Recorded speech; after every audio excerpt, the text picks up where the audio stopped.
সবাইকে স্বাগতম। আশা করি সবাই ভালো আছেন। আজকে আমরা পাইথন প্রোগ্রামের সাহায্যে দুইটি সংখ্যার মধ্যে ক্ষুদ্রতর ও বৃহত্তর নির্ণয়ের জন্য প্রোগ্রাম লিখব।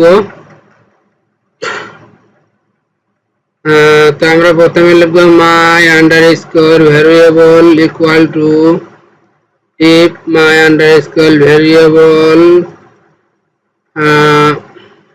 double equal 5 colon print first bracket শুরু ইনভার্টেড কমার মধ্যে my variable value is 5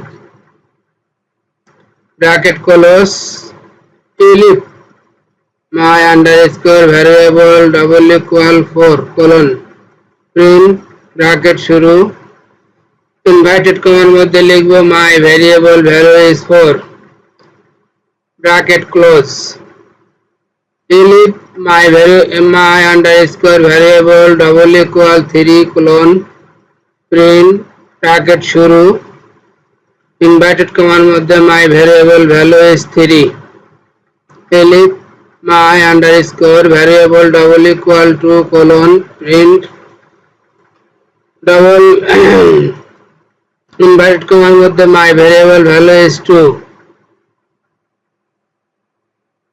এবার আমরা মান দেব x equal 50 y equal 15 অর্থাৎ x এর মান 50 y এর মান 15 if x greater than y colon print first bracket শুরু ইনভার্টেড কমার মধ্যে x is greater than y আর যদি তা না হয় print x is less than y।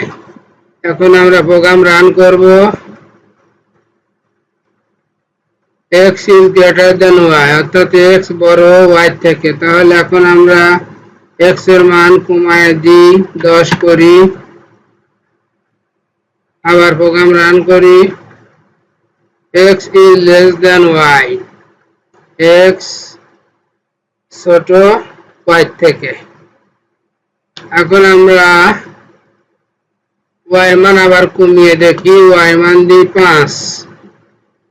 তাহলে প্রোগ্রাম রান করি x is greater than y অর্থাৎ আমাদের প্রোগ্রামের কোড লেখা ঠিক আছে। সবাইকে ধন্যবাদ।